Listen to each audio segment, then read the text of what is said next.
അപ്പം ഓരോ സിനിമകളും ഓരോ ലെസൺസ് ആയിരിക്കുമല്ലോ. ഇപ്പോൾ നിങ്ങൾ ആദ്യമായിട്ട് ചെയ്യുന്നവരുണ്ട്, എക്സ്പീരിയൻസ് ആയിട്ടുള്ള. അപ്പം നമുക്ക് സിനിമയിൽ നിന്ന് കിട്ടുന്ന, അല്ലെങ്കിൽ സിനിമ എന്ന് പറഞ്ഞാൽ ഉപജീവന മാർഗമായിട്ട് കടന്നവരുണ്ട്, അല്ലെങ്കിൽ പാഷനായിട്ട് പോകുന്നവരുണ്ടാവും. നിങ്ങളെ സംബന്ധിച്ച് സിനിമ എന്ന് പറഞ്ഞാൽ എന്താണ്?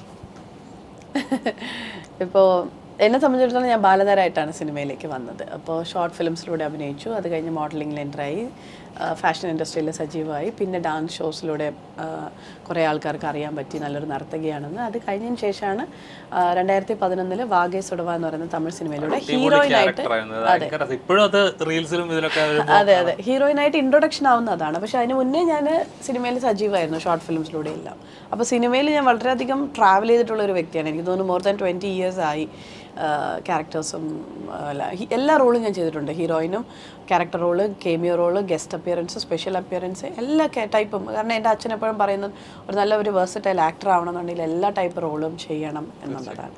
പിന്നെ സിനിമ എന്ന് പറയുന്നത് എന്നെ സംബന്ധിച്ചിടത്തോളം ഒരു സീരിയസ് പ്രൊഫഷനാണ്. ഞാൻ ആദ്യം സ്റ്റാർട്ട് ചെയ്തപ്പം ഒരു സ്റ്റഡീസിനോടൊപ്പം തന്നെ ഒരു പാർട്ട് ആക്ടിവിറ്റി എന്നുള്ള രീതിയിലായിരുന്നു ചെയ്തുകൊണ്ടിരുന്നത്. But when I grew up and ഞാൻ കൂടുതൽ ഇതിലേക്ക് മെച്യൂർ ആവാൻ തുടങ്ങിയതിന് ശേഷം എനിക്ക് സിനിമ എന്ന് പറയുന്നത് ഒരു ഭയങ്കര പ്രൊഫഷണലായിട്ടുള്ളൊരു സീരിയസ് പ്രൊഫഷനായിട്ട് എനിക്ക് തോന്നി. കാരണം അതുകൊണ്ട് തന്നെയാണ് ഞാൻ അതിൽ ഫുൾ ഫ്ലെജ്ഡായിട്ട് ഇരിക്കുന്നതും.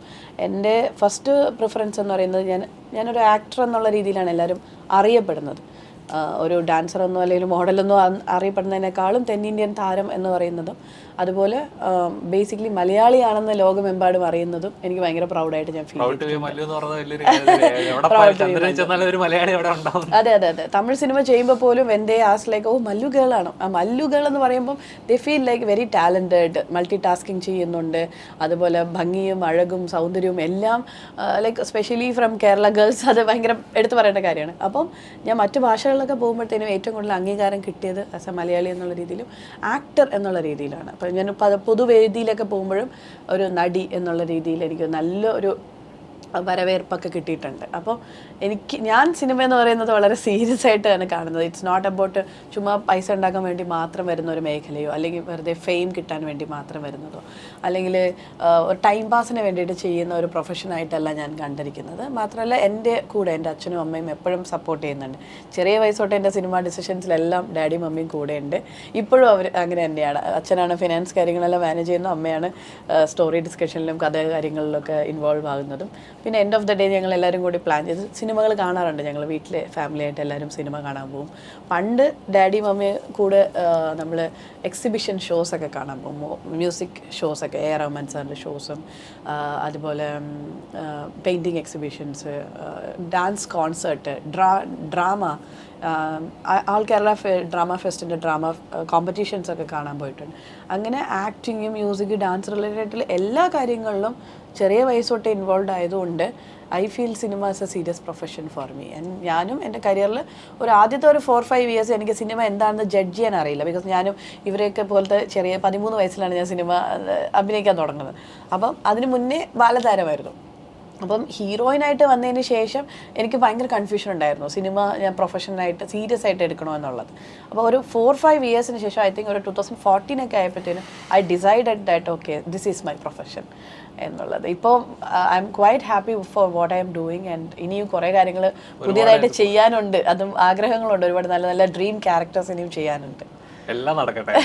കഥാപാത്രം അറിയപ്പെടുക എന്ന് പറഞ്ഞ വലിയൊരു കാര്യം തന്നെയാണ്. ഇത് സെയിം ക്വസ്റ്റ്യൻ്റെ ആൻസർ പറഞ്ഞു. ഇനി നീ പറ. അല്ല, മാം പറഞ്ഞ പോലെ തന്നെയാണ്. ബിക്കോസ് ഇപ്പം ഞാനും സ്റ്റാർട്ടിങ് ഫ്രം ചൈൽഡ്ഹുഡ് ഡാൻസറായിരുന്നു. ആൻഡ് അതിനുശേഷം ഫാദറാണ് മെയിൻ സപ്പോർട്ട്. മീനിങ് ഫാദറിൻ്റെ ഒരു ഡ്രീംസ് ആൻഡ് ഗോൾസാണ് ഇപ്പം ഞാൻ ജീവിച്ചുകൊണ്ടിരിക്കുന്നത്. സോ ആദ്യം നമ്മൾ ഈ ചൈൽഡ്ഹുഡിൽ ഇതാണ് എൻ്റെ ഡ്രീം അങ്ങനെ പറഞ്ഞാൽ തന്നെ അത് കള്ളമാണെന്ന് അറിയാം. ബിക്കോസ് നമ്മൾ ചൈൽഡ്ഹുഡിൽ വി ജസ്റ്റ് ഡു. രാവിലെ ഇപ്പം എൻ്റെ സിസ്റ്റർ സൺഡേ ഡോക്ടറാണെങ്കിൽ മൺഡേ ലോയർ എന്നാണ് പറയുന്നത്. സോ മാറിക്കൊണ്ടിരിക്കും. സോ ബട്ട് ദെൻ എൻ്റെ ഫാദർ എന്നെ ഡേ 1 തൊട്ട് പുഷ് ചെയ്ത് പിന്നെ സ്കൂൾ കഴിഞ്ഞിട്ട് ഞാൻ വിഷ്വൽ മീഡിയയാണ് ചെയ്തത്, SRM യൂണിവേഴ്സിറ്റി ചെന്നൈ. ആൻഡ് അതിനുശേഷം ഇപ്പം ഇനിയൊരു കോഴ്സും കൂടെ ചെയ്യാനായിട്ട് പോകുന്നു, same related to media itself. So day 1 തൊട്ട് ഫാദറിൻ്റെ സപ്പോർട്ടും പിന്നെ ഫാമിലി എല്ലാവരെയും സപ്പോർട്ട് കാരണമാണ് ഇന്നിവിടെ ഇരിക്കുന്നത്. പിന്നെ ഈ പടത്തിനെ കുറിച്ച് പറയാനായിട്ട് ഷിബി അങ്കിൾ ആൻഡ് നമ്മളെ production house producer Prajeev sir, ഇവർ രണ്ടുപേരും കൂടെ ഒരു കൊലാബ് കാരണമാണ് ഈ ഒരു ഫിലിം ഉണ്ടായത്. ബിക്കോസ് ഇപ്പോഴത്തെ ഒരു സിറ്റുവേഷൻ അനുസരിച്ച് ന്യൂ കമ്മേഴ്സിന് വെച്ചൊരു ഫിലിം എടുക്കാനെന്ന് വെച്ചാൽ 2 പ്രാവശ്യം ചിന്തിക്കുന്നൊരു സംഭവമാണ്. സോ നമുക്കൊരു ചാൻസ് തന്നതിൽ we are super happy and thankful to them. ഇങ്ങനെ പല പല അവസരങ്ങൾ കിട്ടിയാലേ പല പുതുമുഖങ്ങളും എന്ന സ്ഥിരമുഖങ്ങളാകത്തുള്ളൂ അല്ലേ? അതെ അതെ തീർച്ചയായിട്ടും. ഇപ്പോൾ ഷെബി സാറ് പറയുകയാണെന്നുണ്ടെങ്കിൽ ഞാൻ അദ്ദേഹത്തിൻ്റെ കൂടെ ആൽബമിൽ വർക്ക് ചെയ്തിട്ടുണ്ട് അദ്ദേഹത്തിൻ്റെ തുടക്കകാലത്ത് ഡയറക്ഷനൊക്കെ ചെയ്യുന്ന സമയത്ത്. അപ്പോൾ അദ്ദേഹം പറഞ്ഞിട്ടുണ്ടായിരുന്നു ഞാൻ എന്തെങ്കിലും ഒരു ദിവസം സിനിമ തുടങ്ങുമ്പോൾ ഞാൻ ഇനി എന്നെ വിളിക്കുമെന്ന്. എല്ലാവരും പറഞ്ഞ വാക്ക് പറഞ്ഞാൽ പാലിക്കാറില്ല, പക്ഷേ ഇദ്ദേഹം ഓർത്ത് വിളിച്ചു.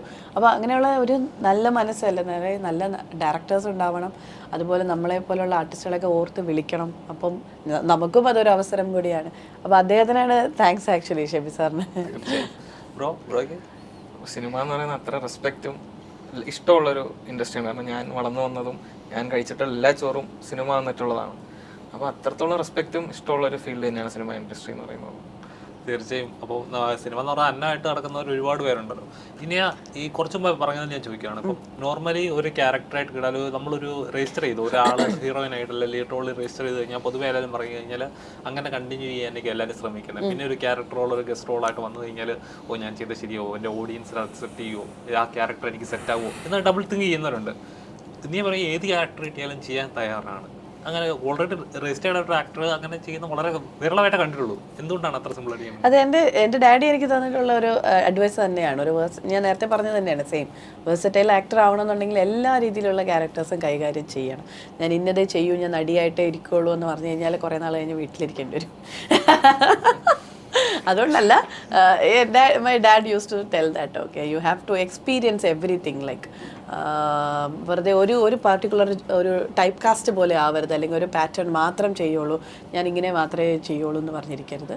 U have to experience different styles. പിന്നെ മാമിനത് പുൾ ഓഫ് ചെയ്യാനായിട്ട് ഈസിയാണ്. അതെ, ഇപ്പൊ ഞാൻ കറക്റ്റാണ് പറഞ്ഞത്. ഞാൻ ഒരു സൈഡ് റോളോ അല്ലെങ്കിൽ ഒരു ക്യാരക്ടറോ അല്ലെങ്കിൽ ഒരു സ്പെഷ്യൽ ക്യാമിയോ റോൾ ചെയ്ത് കഴിഞ്ഞാൽ അടുത്ത ഉടനെ എൻ്റെ ഒരു ഹീറോയിൻ ഓറിയൻറ്റഡ് പടമോ അല്ലെങ്കിൽ ഏതെങ്കിലും ഒരു കേന്ദ്ര കഥാപാത്രമായിട്ട് ഹീറോയിനായിട്ട് വേറൊരു പടം റിലീസ് ആവും തൊട്ടടുത്ത് തന്നെ. പിന്നെ അത് അങ്ങനെ ബാലൻസ് ആയി പോകുന്നുണ്ട്. അതെ, ഞാൻ തമിഴിൽ നെഗറ്റീവ് ഷെയ്ഡ് ഒരു ക്യാരക്ടർ ചെയ്ത ഒരു പടത്തിൽ നാൻസിക്കൊപ്പം വരുന്നത്. ആ പടം കഴിഞ്ഞുകൊണ്ട് എല്ലാവരും വിചാരിച്ചു ഇനി വന്നിട്ട് ക്യാരക്ടർ ആർട്ടിസ്റ്റായിട്ട് മാറും എന്നുള്ളത്. അങ്ങനെയല്ല, ഉടനെ തന്നെ അടുത്ത 2-3 പടങ്ങൾ ബാക്ക് ടു ബാക്ക് റിലീസ് ചെയ്തതും ഹീറോയിനായിട്ടായിരുന്നു. പിന്നെ മൾട്ടി സ്റ്റാർ കാസ്റ്റ് മൂവിയില്ലേ, മറ്റേ നമ്മുടെ ചെന്നൈയിൽ ഒരു നാൾ എന്ന് പറയുന്ന ട്രാഫിക് പടത്തിന്റെ പേര്, അതിൽ ഫുൾ സ്റ്റാർസ് കാസ്റ്റ് ഫുള്ള് എല്ലാവരും, ഈവൻ ചെറിയ ക്യാരക്ടർ റോൾ ചെയ്യുന്ന പോലും വലിയ വലിയ താരങ്ങളാണ്. അപ്പോൾ അങ്ങനത്തെ സ്റ്റാർ കാസ്റ്റ് ഓറിയന്റഡ് മൂവിയിലും ഞാൻ ഭാഗമായിട്ടുണ്ട്. അതൊരു വലിയൊരു ഭാഗ്യമാണ്. വലിയ വലിയ താരങ്ങളുടെ കൂടെ എക്സ്പീരിയൻസ് ആയിട്ട് ഒരാളോട് വർക്ക് ചെയ്യാന്ന് പറയുന്നത് everything is learning process. I feel like that. ഇപ്പോഴും ഓരോ സെറ്റിലും ആദ്യമായിട്ട് പോകുമ്പോഴത്തേനും ഫസ്റ്റ് ഷോട്ട് അറ്റൻഡ് ചെയ്ത പോലെ തന്നെയാണ് എൻ്റെ ഫീൽ. ശരി, നമുക്ക് ഒരിക്കലാണ് പറഞ്ഞിട്ടുണ്ട് അങ്ങനെ നിൽക്കുമ്പോഴേ ഒരു ആർട്ടിസ്റ്റിന് വളരാനായിട്ടുള്ള ഗ്യാപ്പ് കിട്ടത്തുള്ളൂ. എപ്പോഴും ഒരു തുറന്ന പാത്രമാണെങ്കിൽ അതിനകത്ത് വെള്ളം നിറയ്ക്കാൻ പറ്റത്തുള്ളൂ. എല്ലാം തയ്യെന്ന് പറയുന്ന ഒന്നും ആവത്തില്ല. നമ്മൾ എത്രയൊക്കെ പ്രിപ്പയർ ചെയ്താലും നമ്മളൊരു ഷൂട്ടിംഗ് സെറ്റിൽ ആദ്യത്തെ ദിവസം ഷൂട്ട് ചെയ്യുമ്പോൾ ഫസ്റ്റ് സ്റ്റാർട്ട് ക്യാമറ ആക്ഷൻ എന്ന് പറയുമ്പം ഈ ഒരു കഥാപാത്രം നമ്മൾ ക്യാരി ചെയ്തിട്ടാണ് പോയി നിൽക്കുന്നത്. നമ്മളെന്ന് പറയുന്ന വ്യക്തി വേറൊരു കഥാപാത്രത്തിനെ ഉൾക്കൊണ്ടിട്ടാണ് പോയി നിൽക്കുന്നത്. അപ്പം അത് എത്രത്തോളം ഭംഗിയായിട്ട് നമുക്ക് ചെയ്യാൻ പറ്റും, അല്ലെങ്കിൽ അത് ആദ്യത്തെ ടേക്കിൽ തന്നെ നന്നാവുമോ, അല്ലെങ്കിൽ നമ്മൾ കൂടെയുള്ളവരെല്ലാവരും നമ്മൾ നന്നായിട്ട് ചെയ്യുന്നുണ്ടെന്ന് പറയണം. ആ ഒരു എക്സൈറ്റ്മെൻറ്റ് എപ്പോഴും ഒരു ബിഗിനർ പോലെയാണ് എപ്പോഴും എനിക്ക് ഫീൽ ചെയ്തിട്ടുള്ളത് എല്ലാ ഷൂട്ടിംഗ് സെറ്റിൽ പോകുമ്പോഴും. അതങ്ങനെ തന്നെ കണ്ടിന്യൂ ചെയ്യാം. Thank you. ഇപ്പം ഇപ്പം നമ്മുടെ ഇൻഡസ്ട്രി നടക്കുന്ന ഇഷ്യൂസ് എല്ലാം അറിയാമെന്ന് വിശ്വസിക്കുന്നു. അപ്പം കുറേ കാരണം ആരൊക്കെയോ ചെയ്ത തെറ്റിന് ഇപ്പം ഏതൊരു നല്ല വർഷത്തിന് കുറച്ച് കൃമികൾ ഉണ്ടാവുമല്ലോ. അതിപ്പോൾ ഒരു കാരണം കുഴപ്പമില്ല, ഇത് എൻ്റെ എല്ലാ ഇൻഡസ്ട്രിയിലും ഉണ്ടാകുന്ന ഒരു ഇതാണ്. പക്ഷേ ഇതിനെ ബാധിക്കപ്പെടുന്നവരൊന്നും അറിയാത്ത കുറേ പേരാണ്. ശരിക്കും പറഞ്ഞാൽ ഇത് 2024 മലയാള ഇൻഡസ്ട്രിയുടെ ഏറ്റവും നല്ല വർഷം എന്നൊക്കെ പറഞ്ഞിട്ട് അതിൻ്റെ ഇടയ്ക്ക് ഇങ്ങനൊരു ഇടിവെട്ട് പോലത്തെ ഒരു വിഷയം വരുന്നു. ശരിക്കും ഇൻഡസ്ട്രിയിലെ ഇങ്ങനൊരു ദോഷം ഉണ്ടെന്ന് വിശ്വസിക്കുന്നുണ്ടോ? ഇല്ല, ദോഷമില്ല. ആക്ച്വലി ഇപ്പം നടക്കുന്ന സംഭവങ്ങളെല്ലാം വന്നിട്ട് ഈ കുറ്റം ചെയ്തവരും കുറ്റം ചെയ്യാൻ പ്രേരിപ്പിച്ചവരും കുറ്റം ചെയ്യാൻ കൂട്ടുനിന്നവരും കുറ്റം കണ്ടു നിന്നവരും അല്ലെങ്കിൽ കാണാതെ നിന്നവരും എല്ലാവരും തെറ്റുകാരാണെന്ന് പറയുന്ന പോലത്തെ ഒരു അവസ്ഥയാണ് ഇപ്പോൾ വന്നിരിക്കുന്നത്. അപ്പോൾ എന്നെ സംബന്ധിച്ചിടത്തോളം ഞാൻ പറഞ്ഞില്ലേ, ചെറിയ വയസ്സോട്ടേ ഈ ഫീൽഡിലുണ്ട്. എനിക്കിതുവരെ യാതൊരു തിക്ത അനുഭവങ്ങളോ മോശമായിട്ടുള്ള അനുഭവങ്ങളോ അബ്യൂസോ അല്ലെങ്കിൽ ഒരു ഇറിറ്റേറ്റഡ് ആയിട്ടുള്ള ഇഷ്യൂസോ ഒന്നും ഉണ്ടായിട്ടില്ല. ബിക്കോസ് ഞാൻ വർക്ക് ചെയ്തതൊരു എന്താ പറയുക സേഫ് സോണിലാണെന്ന് വേണമെങ്കിൽ പറയാം. എൻ്റെ കൂടെ ചോദിക്കാനും പറയാനും ആൾക്കാരുണ്ടായിരുന്നു. അതുപോലെ എനിക്ക് എന്തെങ്കിലും സജഷൻസോ എന്തെങ്കിലും ബുദ്ധിമുട്ടോ വന്നു കഴിഞ്ഞാൽ ഞാൻ ഉടനെ പോയി ഡയറക്ടറോടോ പ്രൊഡ്യൂസറോടോ കോ ആർട്ടിസ്റ്റിനോടോ ഈവൻ അസിസ്റ്റൻറ്റ് ഡയറക്ടറിനോട് വരെ ഞാൻ പോയി പറയും. ഞാൻ പറയും, ചേട്ടാ എനിക്കിങ്ങനെ ഒരു ഇതുണ്ട്, സീനുണ്ട്, എനിക്ക് പറ്റുന്നില്ല, അല്ലെങ്കിൽ ഇന്ന ആളെന്നെ ബുദ്ധിമുട്ടി. ഞാൻ ഓപ്പണായിട്ട് പോയി പറയും. പിന്നെ അത്യാവശ്യം ബോൾഡ് ആയിരിക്കണം. നമ്മൾ ഈ ഫീൽഡിലേക്ക് വരുന്നതെന്ന് വെച്ച് കഴിഞ്ഞാൽ എല്ലാം താങ്ങാനും സഹിക്കാനും അങ്ങനെ വേണ്ടിയിട്ടല്ല വരുന്നത്. നമ്മുടെ ടാലൻറ്റ് പ്രൊജക്റ്റ് ചെയ്യാൻ തന്നെ വരുന്നത്. അപ്പോൾ നമ്മൾ എന്താവണം ഏതാവണം എന്നുള്ളത് നമുക്കൊരു കോൺഫിഡൻസ് വേണം ആദ്യം. അതുപോലെ തന്നെ വർക്ക് ചെയ്യുമ്പോഴും അതിനനുസരിച്ചുള്ള ഒരു സിറ്റുവേഷൻ നമ്മൾ ഹെൽത്തി ആയിട്ടുള്ള ഒരു സിറ്റുവേഷൻ ക്രിയേറ്റ് ചെയ്ത് കഴിഞ്ഞാൽ നമുക്കൊന്നും സംഭവിക്കില്ല. എനിക്ക് തോന്നുന്നത് ഏറ്റവും കൂടുതൽ സേഫ് ആയിട്ടുള്ളൊരു ഫീൽഡാണ് സിനിമ ഫീൽഡ്. കാരണം 150ഓളം ആൾക്കാർ നമ്മുടെ ചുറ്റുമുണ്ട്. ഈവൻ ഒരു ആർട്ടിസ്റ്റിന് എന്തെങ്കിലും സംഭവിച്ചു കഴിഞ്ഞാൽ ആ സിനിമ നടക്കില്ല, അല്ലെങ്കിൽ അടുത്ത ദിവസത്തെ ഷൂട്ട് നടക്കില്ല. അതുകൊണ്ട് യൂണിറ്റിലെ ചേട്ടന്മാർ പോലും നമ്മൾ അത്രയും കെയർ ചെയ്യും. വെള്ളത്തിലൊരു സീൻ എടുക്കുന്നുണ്ട്, അപ്പോൾ നമുക്ക് എന്തെങ്കിലും അപായം പറ്റാതെ നമ്മളെ സൂക്ഷിക്കും. നമ്മൾ എവിടെയെങ്കിലും ഒരു ഹിൽ സ്റ്റേഷൻ പോലത്തെ ഷൂട്ടിങ്ങിന് പോവുകയാണെങ്കിൽ നമ്മൾ വീഴാണ്ടെയും ആക്സിഡൻറ്റ് പറ്റാതെ നമ്മളെ സൂക്ഷിക്കും. ഏറ്റവും കൂടുതൽ സെറ്റിൽ നമ്മളെ കെയർ ചെയ്യുന്നത്, എനിക്ക് ഒരു ആർട്ടിസ്റ്റിൻ്റെ രീതിയിൽ ഞാൻ പറയുകയാണ്, മറ്റുള്ളവരുടെ കാര്യം എനിക്കറിയില്ല. അപ്പോൾ എനിക്ക് ഏറ്റവും കൂടുതൽ സേഫ് ആയിട്ടുള്ളൊരു ഫീൽഡായിട്ടാണ് തോന്നിയത്. അതുകൊണ്ട് തന്നെയാണ് ഞാൻ സിനിമ ഒരുപാട് ഇഷ്ടപ്പെടുന്നതും. പിന്നെ ഇപ്പോൾ ഈ നടക്കുന്ന സംഭവങ്ങളെന്ന് പറയുന്നത്, എനിക്ക് സിനിമയിൽ ആരും വെൽവിഷറോ അല്ലെങ്കിൽ ഒരു ബാക്ക് സപ്പോർട്ടോ അല്ലെങ്കിൽ എന്നെ പുഷ് ചെയ്ത് കൊണ്ടുവരാനോ റെക്കമെൻഡ് ചെയ്യാനോ ആരും ഉണ്ടായിട്ടില്ല. എൻ്റെ കഴിവുകൾ കണ്ട് തന്നെയാണ് ഓരോരോ സിനിമ. ഇപ്പോൾ ഷെബി ചാവക്കാട് സാറിൻ്റെ കാര്യം പറഞ്ഞ പോലെ നമ്മൾ അറിയാവുന്നവരാണ് റിപ്പീറ്റഡ് ആയിട്ട് വിളിച്ചിട്ടുള്ളത്. ഞാൻ ഒരു സിനിമ കഴിഞ്ഞാൽ അടുത്ത സിനിമയിലേക്ക് എന്നെ വിളിക്കുന്നത് അസിസ്റ്റൻറ്റ് ഡയറക്ടറോ ക്യാമറമാനോ അല്ലെങ്കിൽ ഒരു പ്രൊഡക്ഷൻ കൺട്രോളറോ കോർഡിനേറ്ററോ ആരെങ്കിലും പറഞ്ഞിട്ടായിരിക്കും. ഈവൻ ഡയറക്ടേഴ്സ് പോലും അവർ അഭിപ്രായങ്ങൾ പറയുമ്പോഴായിരിക്കും അടുത്തടുത്ത സിനിമകൾ വന്നിട്ടുള്ളത്. അപ്പം ഒരു റെക്കമെൻഡേഷനോ പുഷോ ഒരു നെഗറ്റീവായിട്ടുള്ളൊരു കാര്യങ്ങളോ എനിക്ക് സംഭവിച്ചിട്ടില്ല. അപ്പോൾ അത് എനിക്കറിയില്ല, എൻ്റെ ഭാഗ്യമായിരിക്കാം, അല്ലെങ്കിൽ എൻ്റെ അച്ഛനും അമ്മയും ചെയ്ത പുണ്യമായിരിക്കാം, വാട്ട് എവർ ഇറ്റ് ഈസ്. കുറേ നല്ല ആൾക്കാരും എൻ്റെ ചുറ്റിനുമുണ്ട്, സപ്പോർട്ട് ചെയ്യുന്ന നല്ല ആൾക്കാരുണ്ട്. ഈ അടുത്തിടെ നടക്കുന്ന സംഭവങ്ങൾ എന്ന് പറയുന്നത് ഓരോരുത്തരുടെ ഇൻസിഡൻസ് ആണ് അവർ പറയുന്നത്. ഓരോരുത്തരുടെ അവരുടെ ജീവിതത്തിൽ നടന്ന ചില നിമിഷങ്ങൾ, അല്ലെങ്കിൽ ഒരു ബാഡ് സിറ്റുവേഷൻ അല്ലെങ്കിൽ ബാഡ് സിനാരിയോ അവർക്ക് ഹാൻഡിൽ ചെയ്യാൻ പറ്റാതെ അവർ അതിൽ ഇരയായിപ്പെട്ടതോ അല്ലെങ്കിൽ അവർക്ക് അതിൽ ബുദ്ധിമുട്ടുണ്ടായതോ ആണ് അവർ പറയുന്നത്. അതുകൊണ്ട് ഒട്ടുമൊത്ത സിനിമയും മോശമാണ് അല്ലെങ്കിൽ സിനിമാക്കാരും മോശമാണെന്ന് പറയാൻ പറ്റില്ല. നേരത്തെ പറഞ്ഞ പോലെ ദൈനംദിന ജീവിതത്തിൽ ഡെയിലി വേജസ് വാങ്ങുന്ന ഒരുപാട് ആൾക്കാർ, വർക്കേഴ്സ് ഉള്ളൊരു ഇൻഡസ്ട്രിയാണ് സിനിമ എന്ന് പറയുന്നത്. തീർച്ചയായും ഈ സിനിമ വലിയൊരു വിജയമാവട്ടെ. ബ്രോ പറ. ഞാൻ first time full length role attempt ചെയ്യുന്ന ഒരു സിനിമയാണ്.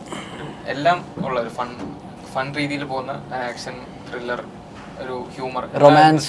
അവന് ഇവന്റെ റൊമാൻസ് ഉണ്ട്. ആക്ഷൻ മാത്രമല്ല, എല്ലാം ഉള്ള ഒരു ചെറിയൊരു കണ്ടന്റ് ഉള്ള ചെറിയ സിനിമയാണ്. അപ്പോൾ ഈ ഓണത്തിന് എല്ലാ വലിയ വലിയ സിനിമകളിലൂടെ ഈ ചെറിയ സിനിമ റിലീസ് ആവുന്നുണ്ട്. ആൾക്കാർ കാണണം, ഫീഡ്ബാക്ക് അറിയണം, സപ്പോർട്ട് ചെയ്യണം. തീർച്ചയായും പലയിടത്തും പുതിയൊരു നായകൻ കൂടെ എൻട്രി ആവുകയാണ്. ഒരുപാട് സിനിമകൾ നിങ്ങളെ കാണാൻ സാധിക്കട്ടെ ഇനിയും. അപ്പം ഇത്രയും സമയം ഞങ്ങൾക്ക് വേണ്ടി താങ്ക് യു. Thank you.